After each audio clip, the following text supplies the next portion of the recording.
We celebrate today the feast of Saint Mark the Evangelist. Isa sa mga requirements lalo na sa Mary Hope of Christians Theology Seminary na haharapin din ni Brother Sunyong ay yung paggawa ng thesis. Ang pagsulat ng thesis at i-defend ito. Ang pinili kong thesis nung ako'y graduate ay itong pinagdiriwang natin ngayon, Saint Mark the Evangelist. Why Saint Mark? Why not Saint John the Evangelist, patron ng katedral? He is called the beloved disciple of the Lord. Why not Saint Luke? Isa siyang patron ng mga doktor, a good researcher. Why not Saint Matthew? Isa sa mga disipulo ni Jesus na tinawag kahit makasalanan at nakatanggap ng dakilang awa ni Jesucristo. Why Saint Mark? Isa sa mga dahilan kung bakit ko pinili si Saint Mark bilang aking thesis ay he is the shortest gospel of all.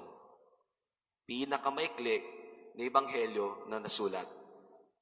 Aside from he is the first gospel ever written, Saint Mark's gospel is the shortest, pinakamaikli. Father, bakit maikli ang pinili mo? Ayaw mo ba ng mga bagay, lalo na katulad ng Saint Luke, the longest gospel ever written?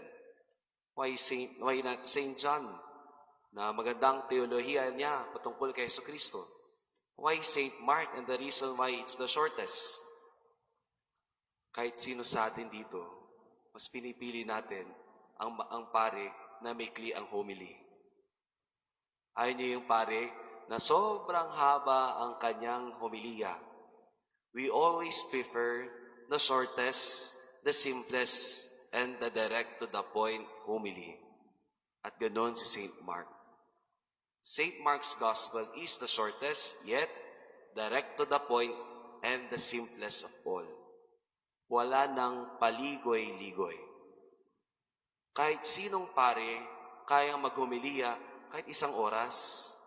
Pero iilan lang ang pare na kayang magsermon ng pinakamaikli.